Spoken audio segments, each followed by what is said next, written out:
As alterações que o presidente da República fez na cadeia de comando das Forças Armadas, até agora limitadas à nomeação dos oficiais mais antigos para comandar Exército, Marinha e Aeronáutica, seguida da exoneração e substituição do general Júlio César de Arruda, comandante do Exército.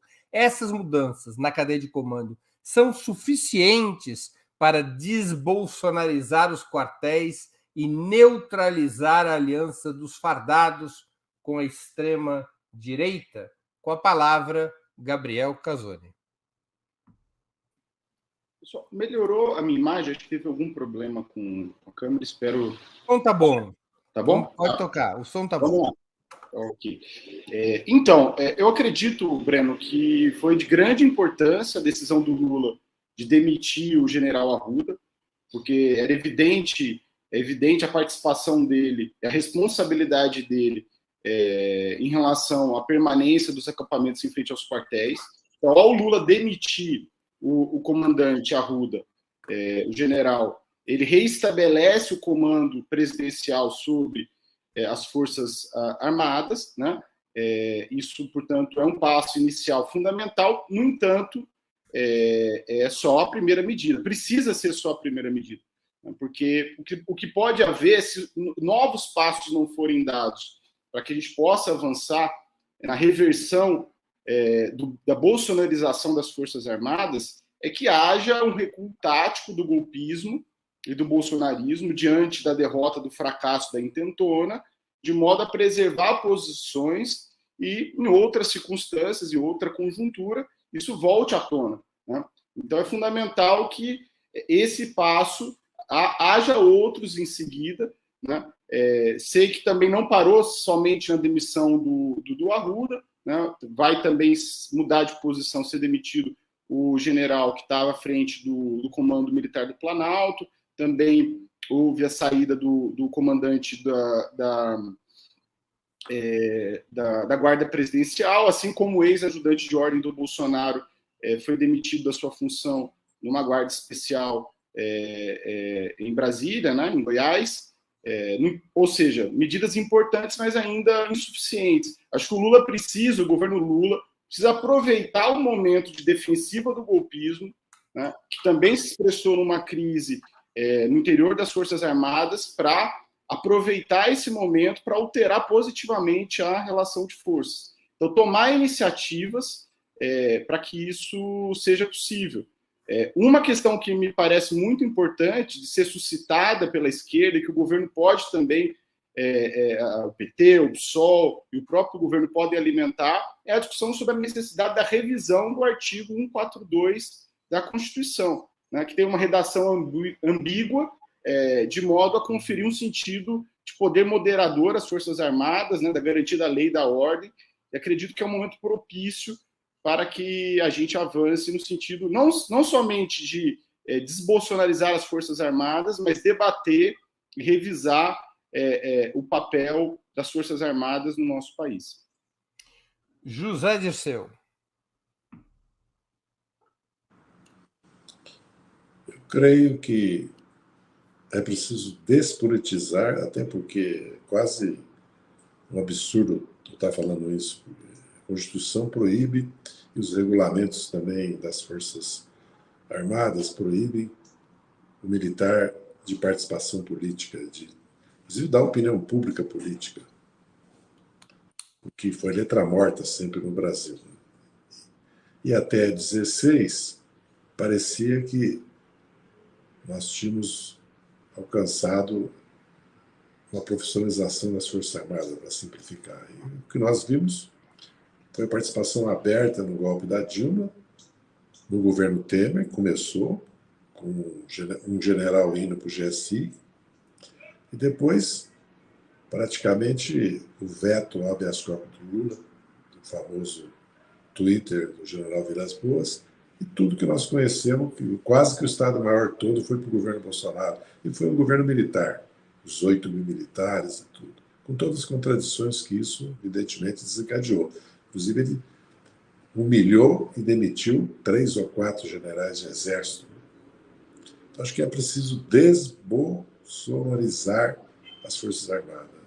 E não deixar a política entrar nos quartéis. Isso é fundamental. E, evidentemente, afastar todos responsáveis, né, ou aqueles que já há provas que foram omissos ou participaram ou foram coniventes, como já tem acontecido, já foi citado pelo Gabriel. Essas questões mais de fundo, artigo 142, depende do Congresso Nacional, que é uma reforma constitucional. E também é preciso, eu já disse, né, porque o Bolsonaro, ele deu grandes benefícios corporativos para as Forças Armadas.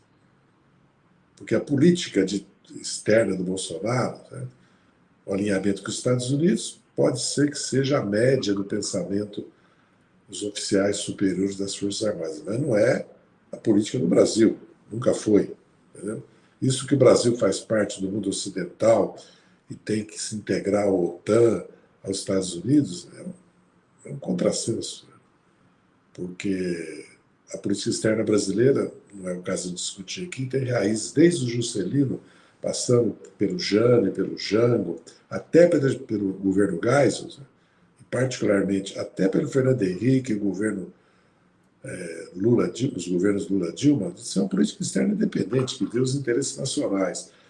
E mesmo com relação ao equipamento e à indústria de defesa nacional, as empresas todas estão falidas, né? Essas empresas da indústria de defesa nacional. E os projetos estratégicos das Forças Armadas, o Bolsonaro não avançou em nada. Então é uma farsa total. Agora, ajuda de custo, verbo de representação, gratificação para estudar, bolsa de estudo no exterior, aumentos salariais, reforma dos hospitais, clubes. Duplicidade salarial também, né? Aposentadoria com tempo integral. Metade se aposenta com 50 anos, a metade é filho e neto de militar. O serviço militar obrigatório no século XXI. Tanto é que as forças, não é à toa que os fuzileiros navais são profissionais, né? Acredito que tem que se rediscutir o papel das Forças Armadas, aproveitar essa oportunidade para isso. Lógico que não pode transformar isso na prioridade do governo, porque o governo tem 5, 6, 7 frentes que ele está enfrentando, que ele tem que dar respostas, né? Nós estamos vendo o enfrentamento que está tendo com relação ao Banco Central, a política de juros, né? O chamado mercado, né? E creio que o governo e o presidente Lula adotaram uma postura bastante clara sobre esse embate. Então, assim que eu vejo. Maria Carlotto com a palavra. Não, eu concordo bastante com o que disse Gabriel e Zé Dirceu. Assim, eu acho que a troca do comando do Exército foi, no momento que foi, da maneira que foi, não pode ser minimizado. Teve um simbolismo muito grande, porque foi um momento de afirmação do poder civil, do chefe, né, supremo das Forças Armadas, como presidente da República. Ele sinalizou para toda a cadeia de comando que quem, na verdade, comanda é ele, né? E que quem extrapolar do sentido constitucional das Forças Armadas não permanecerá à frente né, das respectivas forças. Então, eu acho uma sinalização muito importante. Agora, como sinalizou o Zé Dirceu,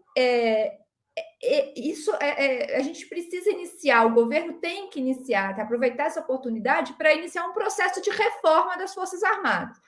Eu acho que a rediscussão da Estratégia Nacional de Defesa é uma maneira de dar um sentido coerente para essa reforma, né? E aí eu não quero, eu não vou me estender, mas eu acho que tem alguns pontos importantes dessa reforma, né?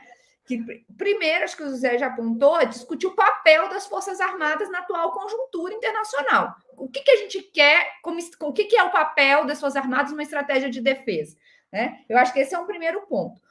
Isso passa por discutir a articulação do sistema de defesa com a política industrial de ciência e tecnologia, que é um ponto fundamental em todos os países do mundo, né? Eu estudei política de ciência e tecnologia, não existe política de ciência e tecnologia sem a área militar. Então, eu acho que tem que pensar essa articulação, tem que pensar a formação, né, que associa a doutrina dos militares, ou seja, quem é o inimigo? É um inimigo interno? Tem cabimento um país das dimensões do Brasil, com papel central, ainda seguir uma doutrina que seu principal inimigo é interno? É o único exército que enfrentou mais guerras internas do que externas, tem o menor cabimento isso.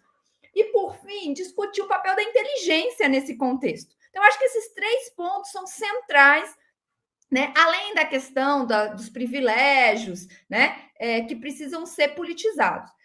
Tudo isso, para tudo isso, eu acho que a punição e investigação dos militares nestes atos golpistas é central para colocá-los na defensiva, né? E nos possibilitar rediscutir essa estratégia nacional de defesa em outro equilíbrio de forças, né? E aí, para terminar, Breno, eu acho que tem um aspecto, que é um dado, um elemento da conjuntura desta última semana que não pode passar desapercebido. Que depois dos 30 dias dado pelo Lula para a Controladoria Geral para examinar os sigilos, um dos sigilos que se recomenda que seja retirado é o do processo do Pazuello. Esse processo é muito importante, entender o que aconteceu ali é muito importante, inclusive, já concluindo, para a gente traçar uma estratégia, entender como é que se pune ou não se pune os militares no Brasil.